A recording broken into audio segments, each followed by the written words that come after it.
क्या आप तैयार हैं वेस्टरॉस की दुनिया में वापस जाने के लिए?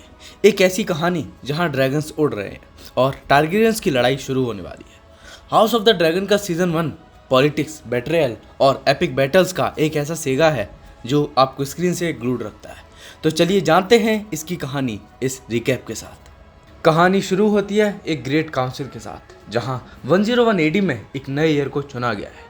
किंग विसेरिस टारगेरियन को सक्सेसर डिक्लेयर किया जाता है और ये टाइम था विसेरिस टारगेरियन का रीन का, मतलब डेनेरिस टारगेरियन की वर्थ से 172 साल पहले का। विसेरिस के रेन के दौरान हम देखते हैं उनकी वाइफ क्वीन एमा को, जो एक मेल एयर को जन्म देने वाली है, लेकिन एक ट्रेजेडी हो जाती है जिसमें क्वीन एमा और उनका बेटा दोनों ही मर जाते हैं चाइल्ड बर्थ के दौरान। आप सोच रहे होंगे कि ये ट्रेजेडी कैसे अफेक्ट करेगी टारगेरियन डायनेस्टी को। चलिए आगे बढ़ते हैं। ट्रेजेडी के बाद रेनेरा को एयर डिक्लेयर कर दिया जाता है, लेकिन इस डिसीजन से सब खुश नहीं रहते। किंग का भाई प्रिंस डेमन किंग्स लैंडिंग में अपना रूल एस्टेब्लिश करने की कोशिश कर रहा है। उसी टाइम सर ऑटो हाईटावर अपनी बेटी एलिसेंट को किंग विसेरिस के पास भेज देते हैं ताकि वो उनका सपोर्ट जीत सके। अब डेमन का अगला कदम क्या होगा और एलिसेंट का क्या प्लान है, ये ट्विस्ट जानने के लिए एंड तक बने रहें। तीसरे एपिसोड की शुरुआत होती है एक ग्रैंड हंट के साथ, जहां किंग विसेरिस को खबर मिलती है कि क्रैब फीडर स्टेप स्टोन्स की रीजन्स में प्रॉब्लम्स क्रिएट कर रहे हैं। डेमन और लॉर्ड कॉलिस वेलेरियन मिलकर इस थ्रेट का सामना करते हैं। इसी बीच एलिसेंट, जो अब क्वीन बन चुकी है, विसेरिस के साथ अपना इन्फ्लुएंस और ज़्यादा बढ़ाने की कोशिश करती है। और ये सब देखकर रेनेरा को लगता है कि उसका हक छीना जा रहा है और ये टेंशन्स बढ़ती ही जा रही हैं। रेनेरा और एलिसेंट के बीच का ये कॉन्फ्लिक्ट कैसे शेप करेगा उनके फ्यूचर को। डेमन अपनी जीत के साथ किंग्स लैंडिंग में वापस आता है और अपने आप को किंग ऑफ नैरोसी डिक्लेयर कर देता है। वहाँ से आने के बाद डेमन रेनेरा को एक एडवेंचर पर ले जाता है, जहाँ वो दोनों अपने डिज़ायर्स और एम्बिशंस के बारे में बात करते हैं।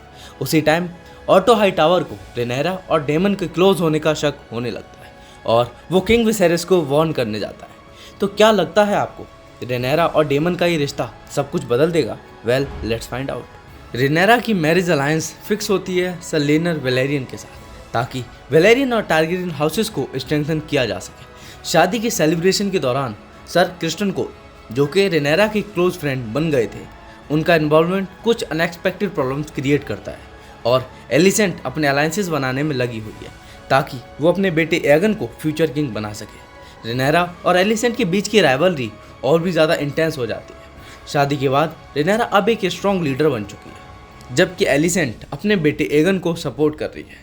इसी बीच किंग विसेरिस की हेल्थ और डिटेरिएट होने लगती है और शुरू होता है एक नया कॉन्फ्लिक्ट, जब एक क्रूशियल डिसीजन लेना पड़ता है रिगार्डिंग सक्सेशन।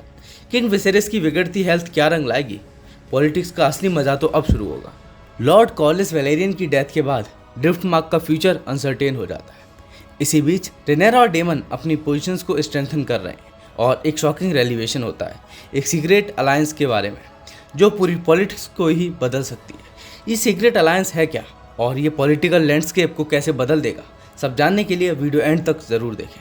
विसेरिस की बिगड़ती हेल्थ के साथ एक मेजर डिसीजन लेना पड़ता है regarding the future of Iron Throne. Alicent और रेनेरा अपनी अपनी पोजीशंस को डिफेंड करती हैं। किंग विसेरिस की डेथ के बाद एलिसेंट और ऑटो अपने प्लान्स को एग्जीक्यूट करते हैं ताकि वो एगन को थ्रोन पे बिठा सके, लेकिन रेनेरा के सपोर्टर्स भी अपने प्लान बना रहे हैं।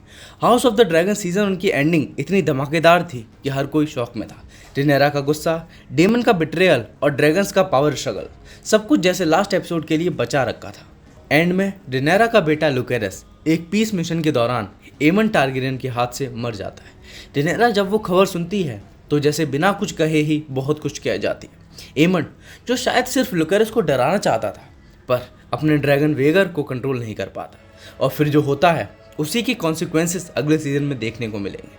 रेनेरा के लिए ये सिर्फ कोई पर्सनल लॉस नहीं था, बल्कि एक क्लियर डिक्लेरेशन ऑफ वॉर भी था। पूरी सीरीज में रेनेरा ने शांति बनाए रखने की कोशिश की, लेकिन अब उसके पास वॉर के अलावा कोई ऑप्शन ही नहीं बचा है। अब कौन बैठेगा उस थ्रोन पर और ये लड़ाई आगे क्या रंग लाएगी, इन सारे सवालों के जवाब सीजन 2 में मिलेंगे। अगर आपने वीडियो यहाँ तक देख ही लिया है तो सब्सक्राइब किए बिना तो बिल्कुल भी मत जाना। वीडियो को लाइक और शेयर भी कर ही देना। मिलते हैं अगले वीडियो में। Till then, be safe, be happy and thanks for watching.